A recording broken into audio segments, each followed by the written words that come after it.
Descubrimientos científicos del innovador y curioso ser humano moderno.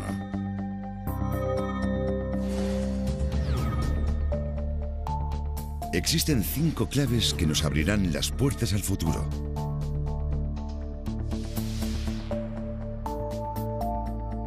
La primera clave consiste en ceros y unos en forma de información digital. Los seres humanos cada vez somos más inteligentes gracias a la revolución digital y nuestras vidas cambian rápidamente. La segunda clave son los nuevos materiales.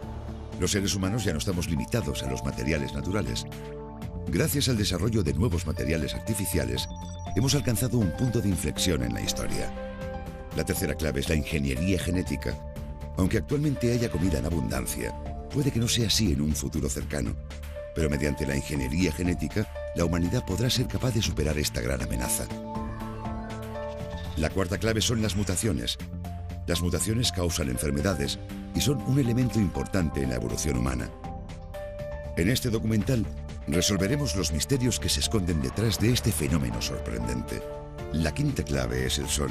La necesidad del ser humano para conseguir energía no parece conocer límites. Actualmente, se busca una forma de energía sostenible para el futuro relacionada con el Sol. Abriremos las puertas al futuro de la ciencia a través de estas asombrosas 5 claves. Las 5 claves.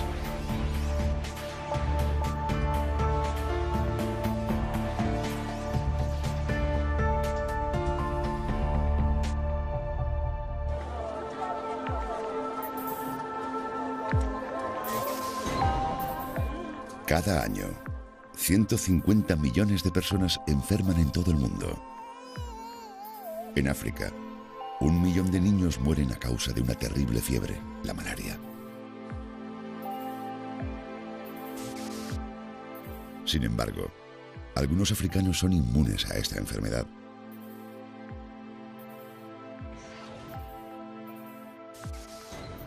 Empezando por tipos de influenza, que aparecen y mutan cada año, hasta el SIDA, que es una enfermedad incurable, los virus nos provocan un miedo incontrolable. No obstante, hay personas que pueden infectarse por el virus del SIDA, pero son inmunes a él. Esta mujer, que cumplió recientemente 77 años, mide menos de 1 metro. Sin embargo, gracias a algunos de sus rasgos genéticos, no tiene por qué temerle al cáncer. Africanos inmunes a la malaria. Europeos que no pueden infectarse de SIDA. Y esta mujer, que nació con el síndrome de Laron, pero también con una gran resistencia al cáncer.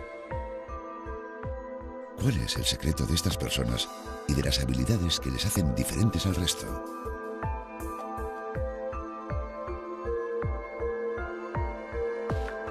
Cuarta parte, las mutaciones.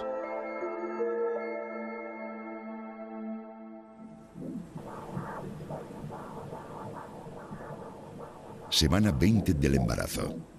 La mayoría de las mujeres embarazadas se someten a ecografías con el fin de observar el estado del feto.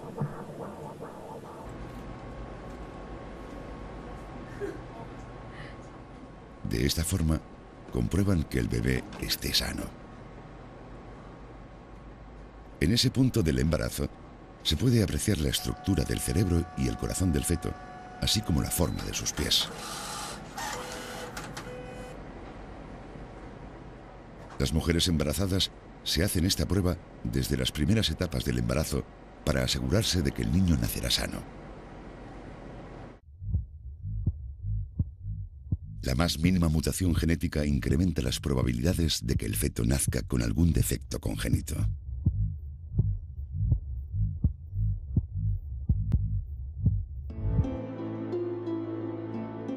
La mutación es la causa de las malformaciones y anomalías fetales.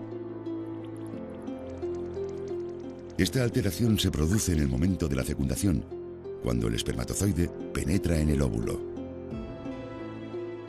Los cromosomas pueden verse alterados en el momento de la unión entre los genomas, o bien puede que sean los propios padres los portadores del gen anómalo. Esto deriva en la aparición de mutaciones con características y funciones diferentes. Sin embargo, la mutación es un proceso menos complejo de lo que imaginamos. Cualquier pequeño cambio en la base del ADN o en una parte de él puede generar una mutación. La pérdida de parte del cromosoma debido a razones genéticas. La superposición de un cromosoma o la inversión cromosómica. La mutación se produce cuando los genes no funcionan correctamente. Al hablar de mutantes solemos pensar en películas. Nos imaginamos a un ser extraño saliendo de la pantalla y a alguien gritando «es un mutante». Pero la mutación no es eso. La variación genética es mucho menor. ¿Qué ocurriría si las características de los mutantes les hicieran físicamente superiores o les ayudaran a adaptarse al medio con mayor facilidad? Según las investigaciones del profesor Peter Frost, de la Universidad de St. Andrews, en Escocia, la primera mutación que causó la aparición del cabello rubio tuvo lugar a finales de la Edad de Hielo, hace ya 150.000 años. Hoy en día, más del 80% de los ciudadanos del norte de Europa son rubios. Es más, el gen rubio se ha extendido por todo el continente en tan solo 10.000 años. Según los estudios del profesor Frost, la razón por la que este gen, aún siendo recesivo, se ha extendido en lugar de desaparecer es que las personas rubias resultan más atractivas para el sexo opuesto.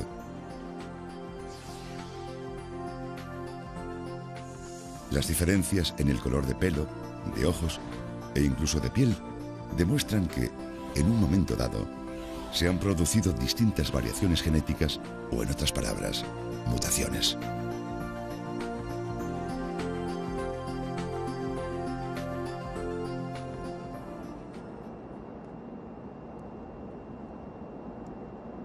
Algunas personas poseen habilidades especiales gracias a la mutación.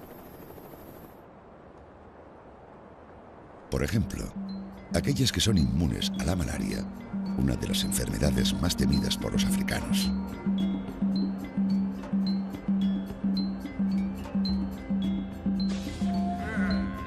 Esto ocurre en personas cuyos glóbulos rojos tienen un aspecto semilunar. Los hombres cuyos glóbulos presentan esta forma son más débiles y a menudo sufren anemia. Sin embargo, las mujeres africanas ven en este tipo de hombre al marido perfecto. Esto se debe a su inmunidad a la malaria. No hay nada más atractivo en un hombre que el hecho que sea inmune a la malaria, aunque eso implique padecer anemia. Este descubrimiento se produjo en el año 1940, cuando un equipo de científicos analizó la sangre de un grupo de africanos que había sobrevivido tras haberse contagiado de malaria. Los científicos descubrieron que sus glóbulos rojos eran distintos a los del resto de la gente. Estaban ante una mutación.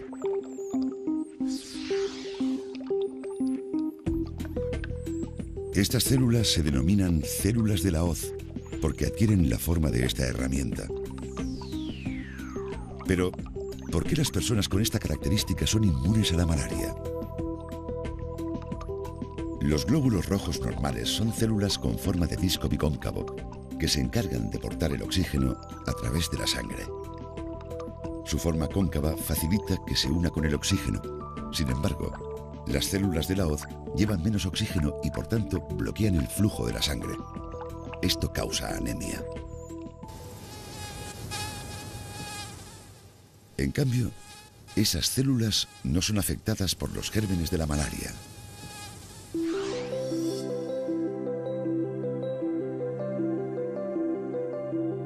Esto es un glóbulo rojo cóncavo normal.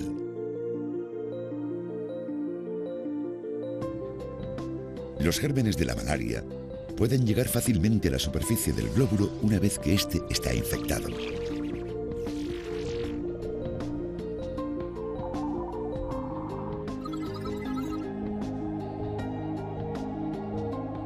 La superficie de los glóbulos se vuelve adhesiva y se pegan entre sí, provocando una inflamación de los capilares. Sin embargo, los glóbulos rojos con forma de hoz no permiten que la infección llegue hasta la superficie, aunque el germen de la malaria haya penetrado ya en la célula. Por lo tanto, las posibilidades de que la inflamación se extienda a través de los capilares disminuyen, evitando así la enfermedad. Detener la enzima permite sobrevivir a la malaria durante bastante tiempo, hasta que la enfermedad la alcanza, claro. Por tanto, una mutación que causa una pérdida de función puede ser tan importante como una mutación que aporta una nueva función. Hay personas que han adquirido los genes mutados por herencia.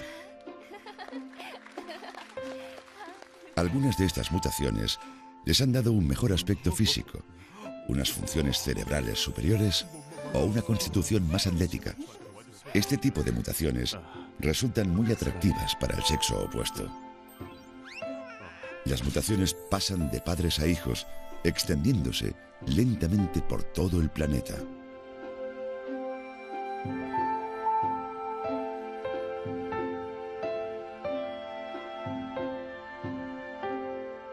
¿Cuándo nació el término mutación?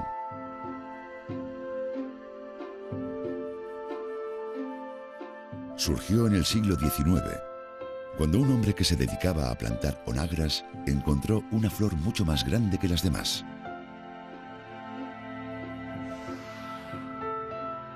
El hombre decidió recoger la semilla de esta enorme onagra y cultivarla. Las flores que nacieron fueron igual de grandes. Esto ocurrió porque hubo alguna modificación en sus genes.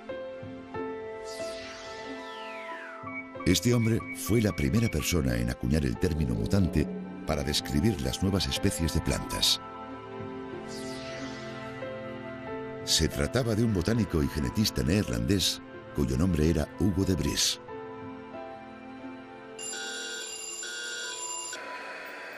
Más tarde, los científicos descubrieron que algunos factores externos, como la radiación o las sustancias químicas, también podían provocar una mutación.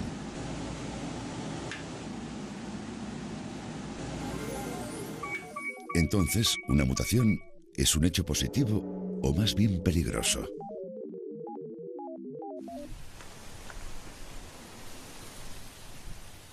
Muchos de nuestros recursos alimenticios han evolucionado a partir de una mutación. En Josu, una ciudad de la provincia de Geoya del Sur, podemos encontrar cultivos de arroz salvaje. Cada espiga de arroz tiene una larga y afilada barba puntiaguda que ahuyenta a las aves hambrientas. Una vez refinado, adquiere un color entre rojo y negro.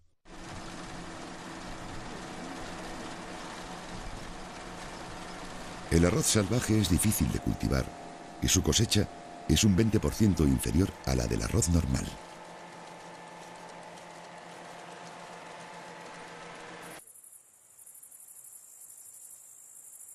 Por esta razón, la mayoría de los agricultores prefieren plantar un arroz blanco de grano más grueso antes que ese arroz salvaje de tono rojizo. ¿Cuándo comenzó a cultivarse el arroz blanco?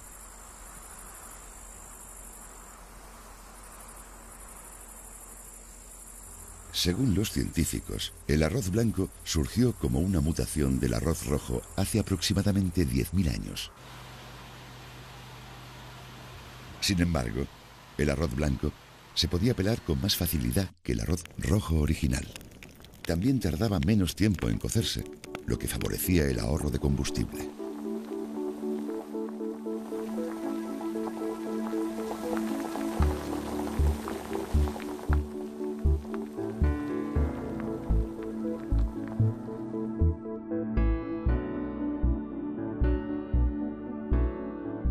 Además, su cosecha era superior a la de arroz salvaje y los agricultores pronto prefirieron sembrar el arroz mutado.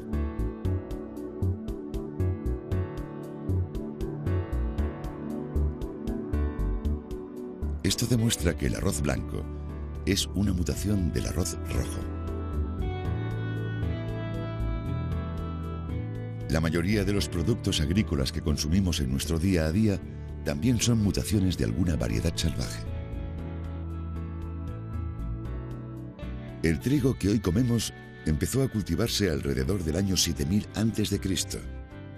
Los agricultores prefirieron cultivar el trigo mutado, cuyo grano largo no se desprendía con tanta facilidad del tallo.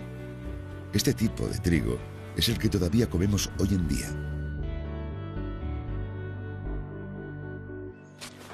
Hace 1500 años comenzaron a cultivarse nuevos productos agrícolas. Los agricultores escogieron las variedades salvajes que se podían aprovechar y las convirtieron en alimento. Hoy en día podemos seguir disfrutando de esas variedades mutadas que fueron seleccionadas hace siglos. Pero esto no ocurre solo con los alimentos.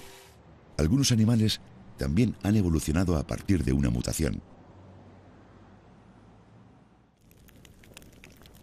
Hace aproximadamente 15.000 años, un grupo de hombres estaba cazando y recolectando comida cuando una manada de lobos se acercó a ellos en busca de alimento.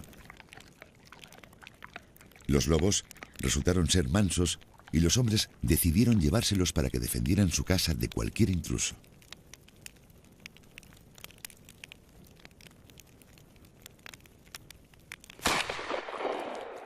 Estos lobos han evolucionado hasta convertirse en los perros que hoy en día tenemos en nuestros hogares. Los perros, que se han convertido en los mejores amigos del hombre, son totalmente distintos a los lobos de antaño. En Estados Unidos, los científicos del Instituto Nacional de Investigación del Genoma Humano realizaron un estudio sobre 23 perros de diferentes razas y tamaños. Descubrieron que la acción del factor de crecimiento insulínico tipo 1 divide a los perros en grandes y pequeños. Una pequeña mutación en el gen del crecimiento explica la diferencia de tamaño de los perros.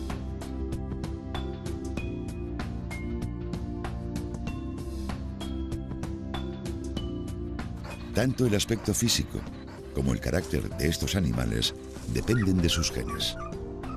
Los perros de caza, los perros adiestrados o los perros lazarillo tienen características diferentes debido a que sus genes también lo son. El collie es un tipo de perro pastor, capaz de vigilar un rebaño entero de ovejas gracias al gran sentido de la responsabilidad que le aporta uno de sus genes. Una pequeña variación en los genes de los perros genera grandes diferencias entre sus características.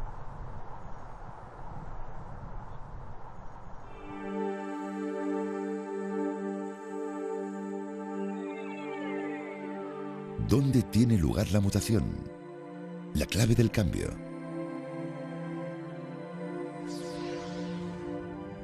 A excepción de los gérmenes procariotas, las células de todos los organismos tienen un núcleo. Cada núcleo contiene un número determinado de cromosomas. Y cada cromosoma contiene ADN, el cual almacena la información genética que se transmite de padres a hijos. El centro de la mutación es el ADN. En el caso del ser humano, contiene 4 bases nitrogenadas, A, T, G y C. Las características de una célula dependen de la secuencia de estas bases. La formación de tejidos corporales como los de la piel, el hígado, el cerebro o los pulmones depende de las características celulares. Un cambio en la secuencia de las bases nitrogenadas puede provocar una mutación. Sin embargo, una mutación no se produce de la noche a la mañana. Primero, se selecciona la mutación más ventajosa. Esta se aísla creando un grupo de genes únicos.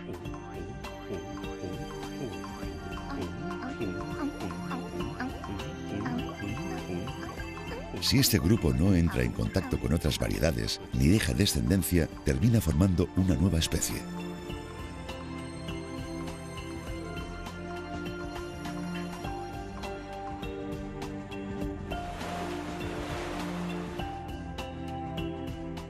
Estos cambios son el resultado de la combinación entre mutación, selección natural y aislamiento fisiológico. La evolución es un proceso que se desarrolla lentamente a través del tiempo.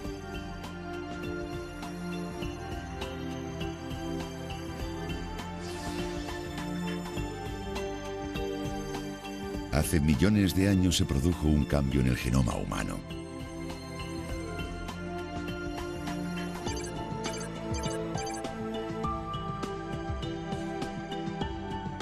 La diferencia entre el genoma del ser humano y el del chimpancé es de un 1,3%.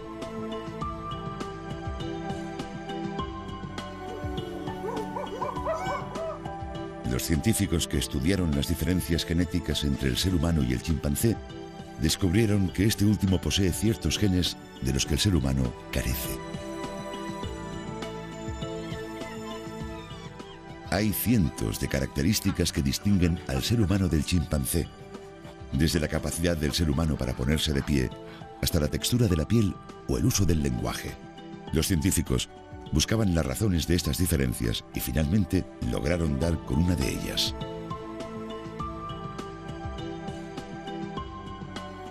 Hay una gran diferencia entre la superficie celular del chimpancé y la del ser humano.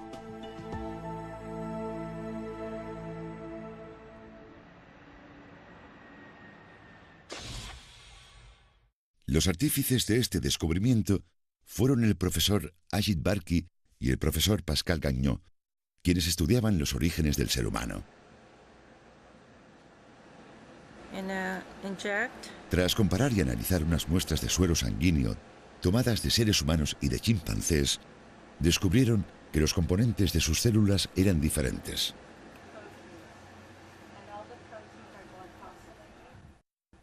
El gen CMAH produce una proteína enzimática encargada de convertir AC en GC. Bien, pues, en los seres humanos este gen se dañó hace unos 2 millones de años. La superficie celular de todos los mamíferos, incluidos los primates, tienen ácido N-acetilneuramínico, también denominado AC, y ácido N-glicolineuramínico, o GC. Sin embargo, el GC de los seres humanos fue dañado hace 2 millones de años.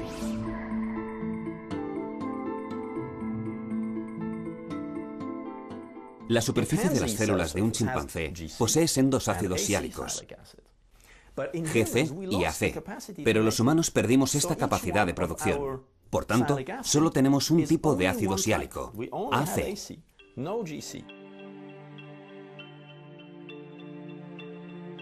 Una parte del gen que forma la superficie celular humana se separó y las partes restantes se unieron, provocando una mutación.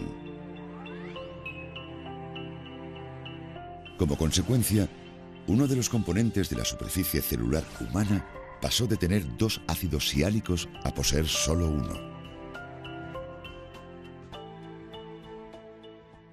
La conclusión de todo esto es que, aunque sea un gen independiente, afecta a la superficie de todas las células, porque cada una de estas células contiene millones de copias de ácido siálico.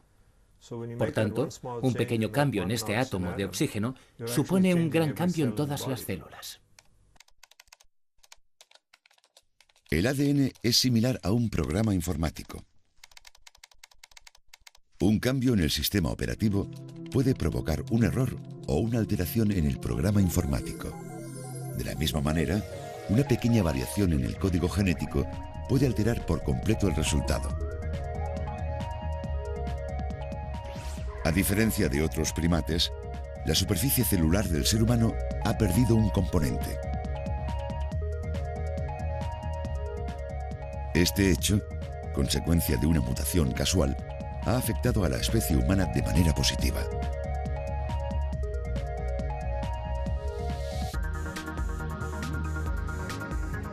Al final, la mutación resultó ser una de las razones por las que el ser humano es distinto a otros primates.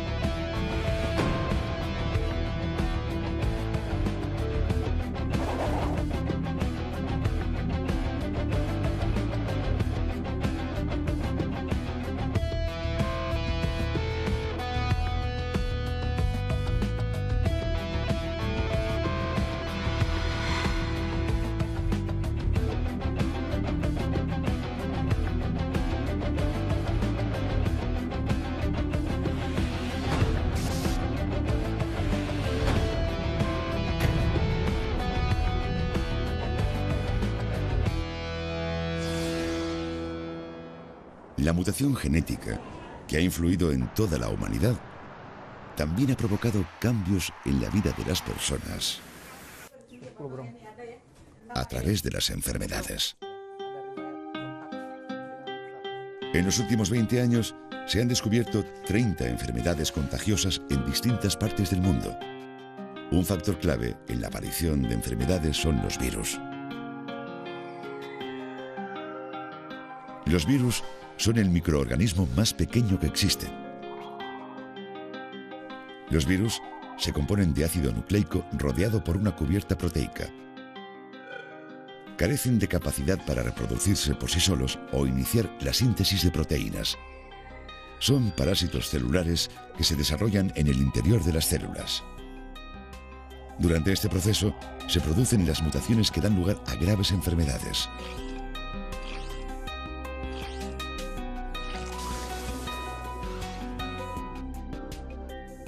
La razón que hacen a los virus tan peligrosos son el riesgo de mutación y la rapidez con la que se extienden. La primera generación de un virus puede propagarse en tan solo 8 horas. Además, si se producen frecuentes mutaciones, pueden llegar a invadir el sistema inmunológico humano. Si yo le toso a alguien, el virus penetra en esa persona a través de su nariz y se empasta aquellas células susceptibles al virus. Entonces este comienza a reproducirse, creando nuevos virus y extendiéndose a otras células.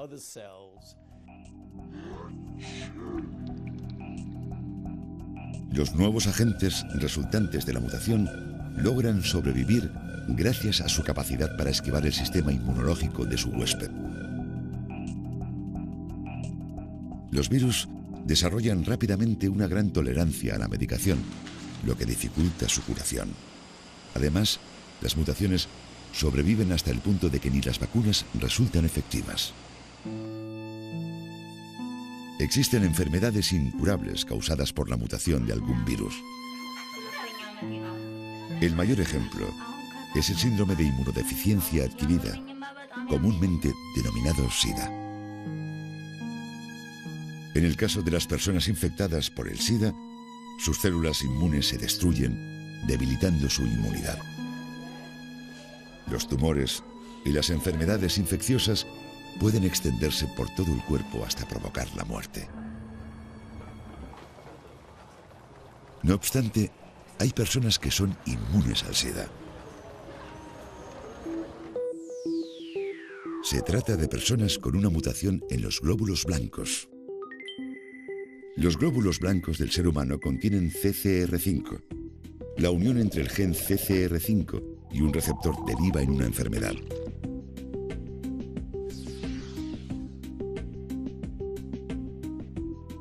La mutación CCR5 delta 32 evita que el gen CCR5 encuentre un receptor y así su huésped queda inmunizado ante el SIDA.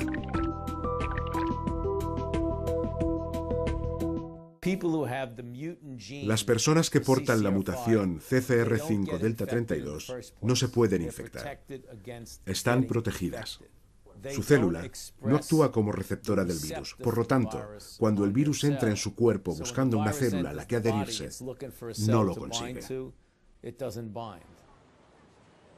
Solo un 1% de la población posee la mutación CCR5 delta 32 y, por tanto, es inmune al virus del SIDA.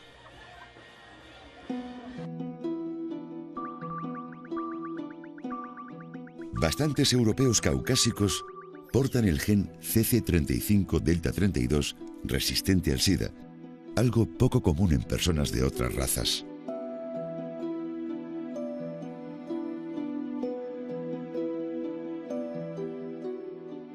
Christopher Duncan y su equipo de investigación de la Universidad de Liverpool concluyeron que el hecho de que el gen CCR5 delta 32 sea más común en los europeos es consecuencia de una plaga. En el año 1300, la peste negra se extendió por toda Europa.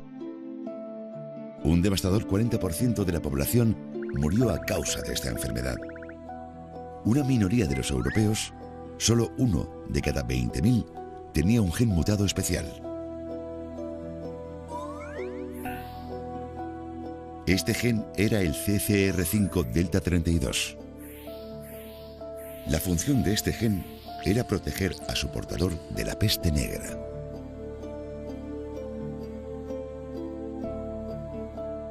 Tanto la peste negra como el SIDA penetran en el sistema inmunológico a través del gen CCR5.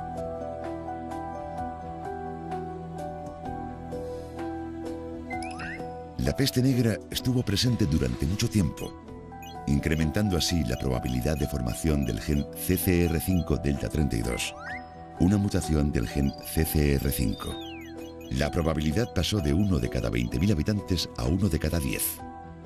Esto significa que el 10% de los europeos caucásicos son inmunes al SIDA. Una mutación casual creó una barrera protectora contra algunas enfermedades y, como consecuencia, el 10% de los europeos son inmunes al SIDA.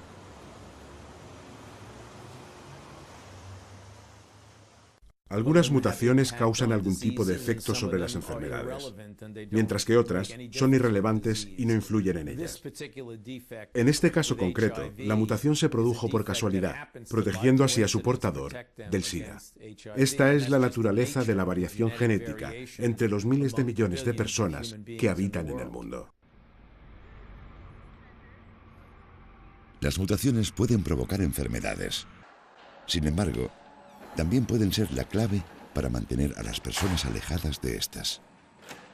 El Dr. Walter Longo es el biogerontólogo que descubrió que las mutaciones genéticas relacionadas con el crecimiento pueden aumentar la esperanza de vida.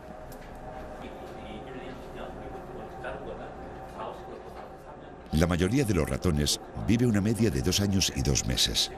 Sin embargo, los ratones enanos viven más de 3 años y además rara vez enferman.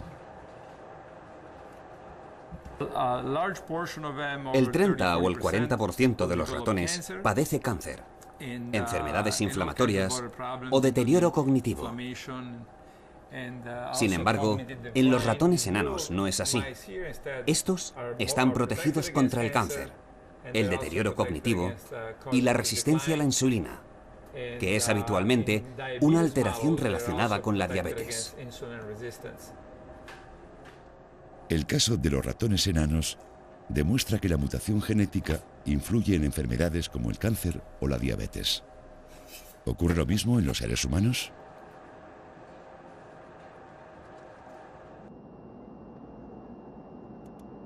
Nos encontramos en Ecuador, un país de Sudamérica que se extiende a ambos lados del Ecuador.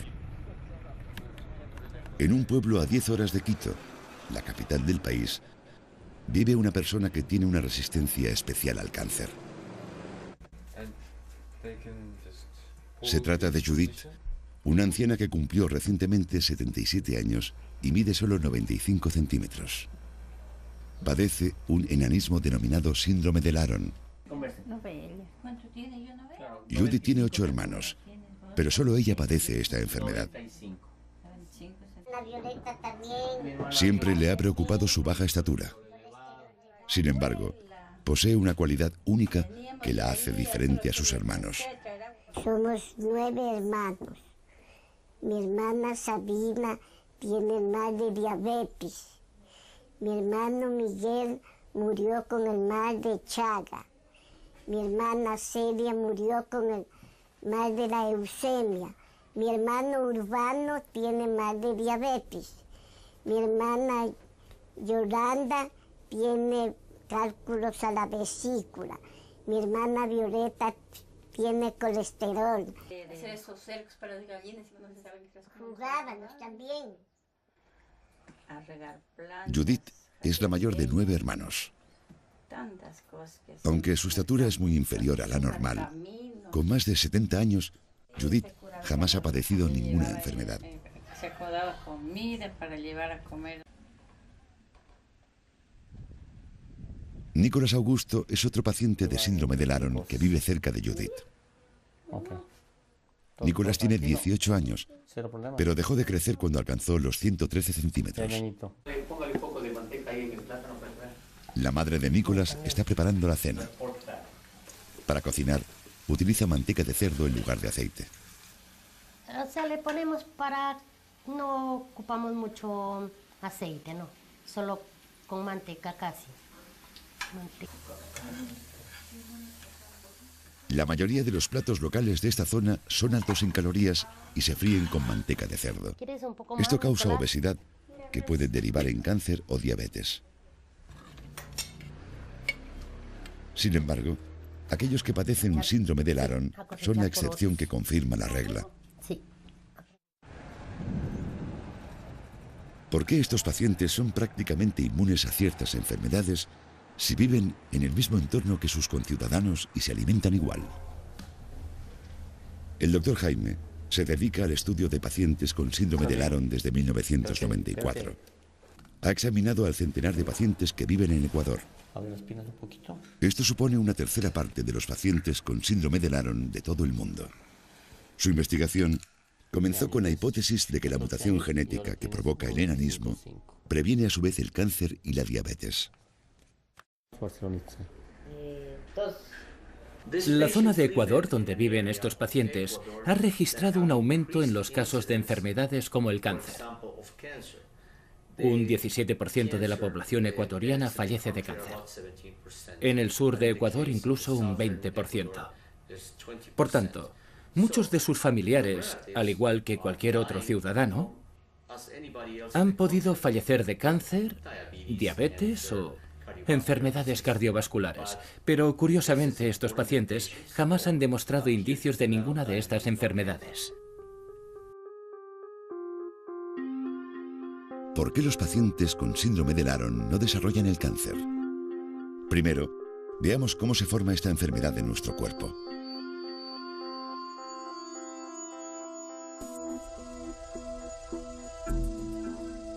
$80.000 millones de células mueren y nacen cada día. Esto se denomina replicación celular.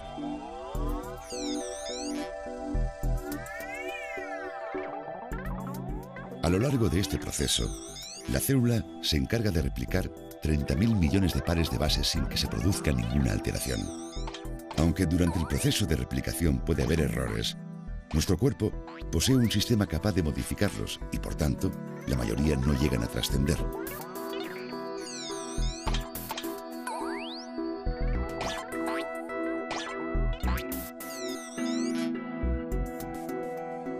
Aún así, hay un daño que no puede ser reparado. Cuando un defecto afecta a más de 4.000 células, estas se convierten en células cancerígenas. Las células cancerígenas nacen cuando una parte del gen está dañada. Por tanto, el principal factor es la mutación. Normalmente, una célula inmune de un ser humano no es capaz de combatir más de 10.000 células cancerígenas. Un tumor comienza a crecer cuando existe un problema en la función inmunológica de la célula. Las células cancerígenas empiezan a extenderse cuando superan el millón y una vez alcanzado el billón, se forma un tumor del tamaño de un grano de arroz. Cuando el billón se convierte en un trillón, el paciente fallece. El doctor Jaime publicó una tesis donde afirmaba que la mutación es la causa de que el síndrome de Laron prevenga el cáncer. Llevo estudiando sus casos desde 1994 y a día de hoy no me he encontrado con ningún caso de diabetes y con solo uno de cáncer. Me parecía muy extraño. Pero, sin embargo, hay otra investigación que asocia el cáncer con un alto nivel de IGF-1. Según el doctor Jaime, la razón por la cual los pacientes con síndrome de Laron son más resistentes al cáncer es que la glándula pituitaria segrega las hormonas del crecimiento. Estas hormonas son enviadas al hígado, donde se encuentran con los receptores, generando IGF-1. El IGF-1 se envía a las células para impulsar el crecimiento.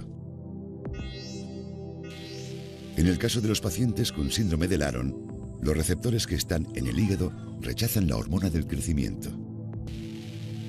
Una mutación en el receptor provoca un cambio en el cuerpo, de modo que éste genera menos IGF-1 y detiene el crecimiento.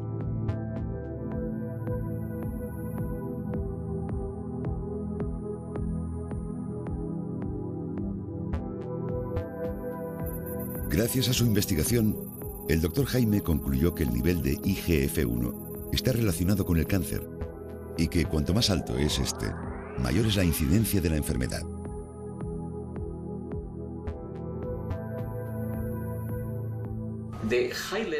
Un alto nivel de IGF-1 causado por una inhibición de la apoptosis provoca la proliferación de células malignas.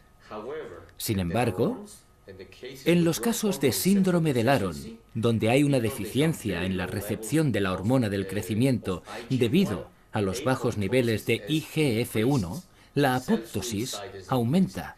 Por tanto, esta es una explicación potencial.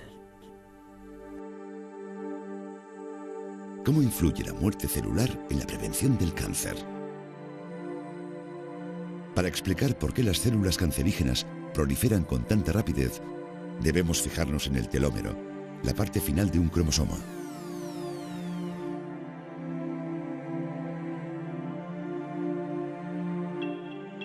La longitud del telómero en las personas cuyas células son normales es siempre la misma. Cuando tiene lugar la división celular, el telómero se reduce hasta que se convierte en un nudo y la célula muere.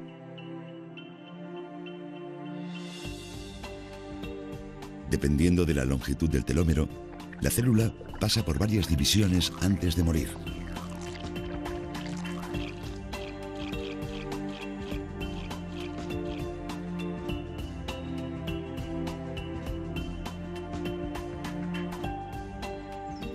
Si por alguna razón el telómero no funciona como debiera, las células siguen dividiéndose en lugar de morir y se convierten en células cancerígenas.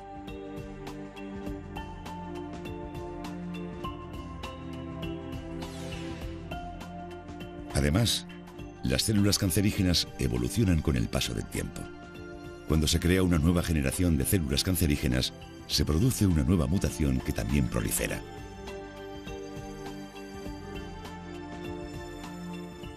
En el caso de los pacientes con síndrome de Laron, el nivel de IGF-1 es bajo y la muerte celular ocurre a menudo. Por tanto, estos genes mutados protegen a su portador del cáncer. Los pacientes con síndrome de Laron viven en un cuerpo pequeño a causa de una mutación genética. Sin embargo, estos genes mutados los hacen prácticamente inmunes al cáncer.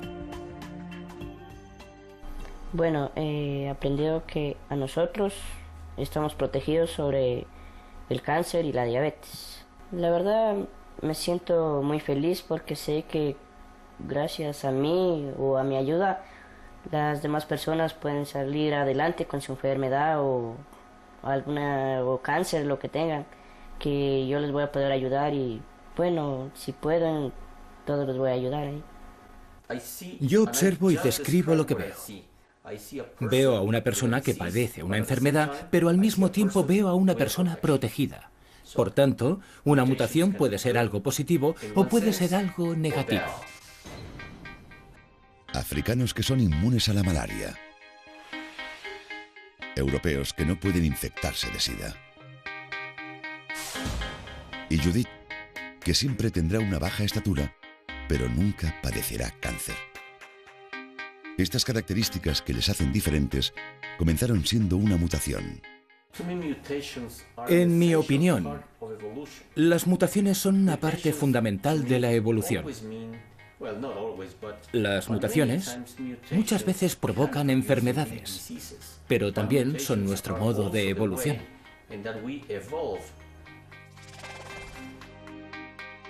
Las mutaciones genéticas hacen que tengamos distinto color de pelo y superficies celulares únicas. Mucha gente muere a causa de los virus que mutan con facilidad. No obstante, gracias a las mutaciones genéticas, hay personas inmunes a ciertas enfermedades. Mediante el estudio de estos casos, los científicos intentan encontrar la manera de prevenir dichas enfermedades. Una mutación es una gran oportunidad.